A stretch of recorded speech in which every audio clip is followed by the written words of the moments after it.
Estamos con Omar Chejade, ex congresista de la República y además también ex vicepresidente del Perú. ¿Cómo estás, Omar? Muy buenas noches ante todo. Encantado de estar en tu programa, Tocayo, Omar, y bueno, un poco para poder tratar de explicar algunas cosas que normalmente la población no lo puede entender porque no está en el terreno político, digamos, ¿no? Exacto. ¿Qué rol cumple desde tu punto de vista Henry Shimabukuro, sobre todo porque tú fuiste en su momento candidato en una plancha presidencial? Mira, el personaje de Shimabukuro, lo he estado investigando bastante, es una persona de dudosa reputación. Él entra a trabajar a Palacio de Gobierno después de 4 meses aproximadamente de asunción de mando del presidente Castillo, alrededor de noviembre del año 21. Y su labor básicamente era de entregar información falsa a los medios de comunicación para destruir a los adversarios políticos de Castillo, tanto a los adversarios externos, la oposición en el Congreso, algunos medios de comunicación, y también a gente que desde adentro quería petardear la presidencia de Pedro Castillo, o incluso, si se hablaba de vacancia, se hablaba de la entrada de Dina Boluarte desde hace ya más de un año. Entonces era un nivel de protección, de blindaje al presidente Castillo, no a Dina Boluarte. Y él cuando explica que él tiene los vouchers de pago de la señora Dina Boluarte, yo entiendo que lo hace para tratar de desestabilizar el gobierno de la señora Boluarte, ahora que se viene el tema de la vacancia, que no creo que ni sea admitida, y darle alguna forma, porque tengo entendido que el señor Shimabukuro, incluso hasta el día de hoy, en estos días, visita a Pedro Castillo a la cárcel. O sea, es un hombre de Pedro Castillo y que se mantuvo hasta prácticamente el golpe de Estado del 7 de diciembre del año pasado, ¿no? Claro, pero más allá de eso, que sea un hombre de Pedro Castillo, que tenga su propio juego y sus propios intereses, que es clarísimo, sí es cierto que formó y acompañó a Dina Boluarte durante la campaña, y es cierto, como además ha revelado el Comercio, que hay, le pagaba hasta la lavandería de su ropa en un hotel en Arequipa. El adobo de chancho que se comió lo pagó Henry Shimabukuro. ¿Es normal eso? Son gastos menores que en todo caso deberían declararse ante el sistema electoral, en este caso ante la OMP, porque según lo que ha dicho Shimabukuro, no es que le haya dado en la mano, cuando le pregunta a la periodista el día de hoy de RPP, no le dice, no, yo no le he dado plata en la mano a la señora Dina Boluarte, ni grandes cantidades. Y lo que ha pagado son almuerzos, sus persianos, sus helados, ¿no? El hotel, algunos viajes a provincias. O sea, gastos menores que debieron pasar por el tamiz de Perú Libre, el partido político por el cual en ese momento iba la plancha presidencial ahuecada, porque no estaba Cerrón, de Castillo y Dina Boluarte, y declararse ante la OMP. ¿Por qué? Nosotros yo fui presidente la segunda vez de la Comisión de Constitución del Congreso, modificamos parte de esa ley electoral de financiamiento para que no hayan dineros corruptos o oscuros, como pasó con Odebrecht, o dineros de narcotráfico, en la que si la cantidad pasaba de 4 o 5 soles, mira, ya se debía de bancarizar los aportes dinerarios. Como es un tema, digamos, menor, no es un dinero, no son pues 100.000 soles, 200.000 dólares, $1.000.000 o cantidades parecidas en la mano y en efectivo, entiendo que hay faltas administrativas que la presidenta de la República, evidentemente, está en la obligación de aclarar, pero también el Partido Perú Libre. Es decir, eso es bien importante entenderlo, porque claro, ¿dónde recae la responsabilidad? ¿En la vicepresidenta, que era la candidata a la vicepresidencia, o en la tesorería, secretaría del partido, en el candidato presidencial? Si tú eres candidato al Congreso de la República, es el propio congresista de la República, que lo hicimos nosotros como ley el 2020-2021, tiene lo que se denomina el control concurrente, es decir, mientras dura la campaña, así no haya terminado, y después de la campaña debe señalar transparentemente a través de una declaración jurada ante la OMP los aportes dinerarios de las personas que han colaborado en su campaña. Si es candidato a la alcaldía también o al gobierno local.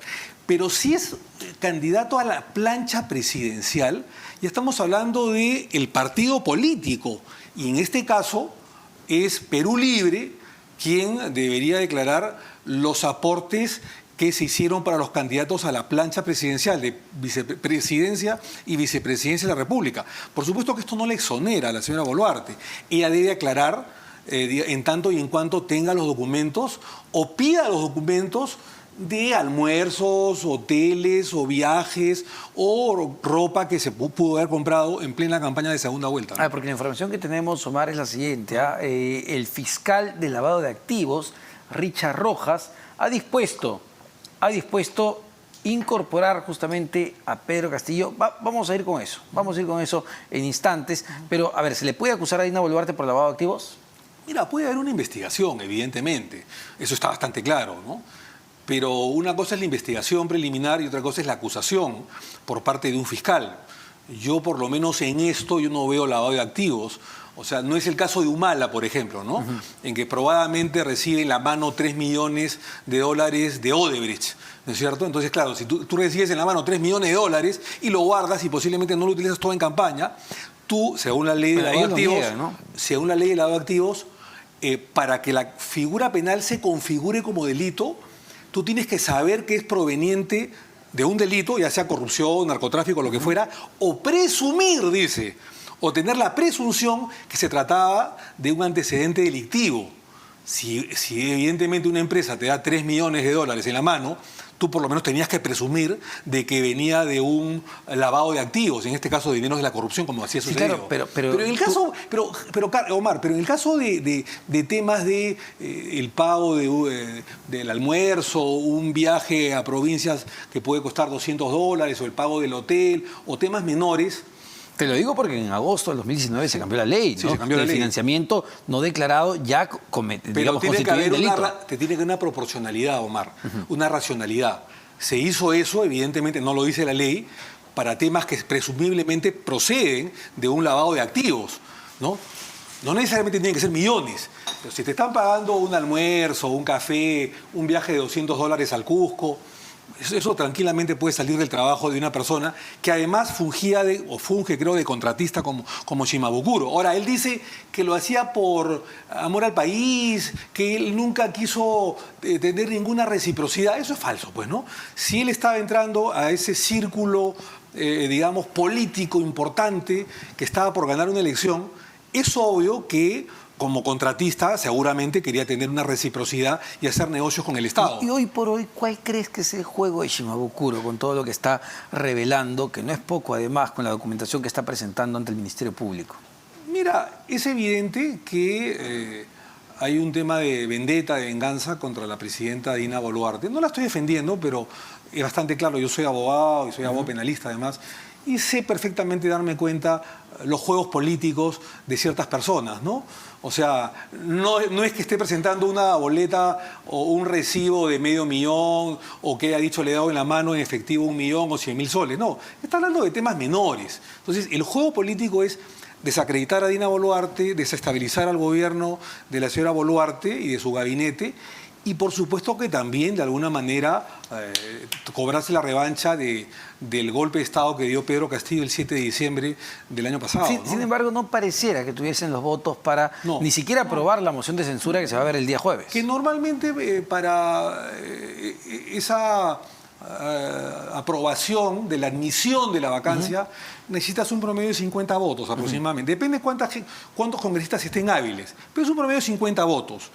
Yo no creo que tenga 50 votos, o 45, o 48, ni 40 siquiera para la admisión siquiera del pedido de vacancia, porque si se admite el pedido de vacancia, Omar, el tema es que la presidenta Dina Boluarte va a tener que ir al Congreso a explicar con su abogado y hacer un descargo, lo cual de alguna manera golpea la figura y la investidura presidencial. Y bueno, siendo bastante objetivos y claros, ¿no? Tampoco hay ninguna voluntad de que los congresistas se quieran ir. Y si ellos vacan a Dina Boluarte, ellos se van a tener que ir. No hay ninguna voluntad del Congreso de la República. El gobierno tampoco creo que tenga mucha voluntad de irse, esa es la verdad.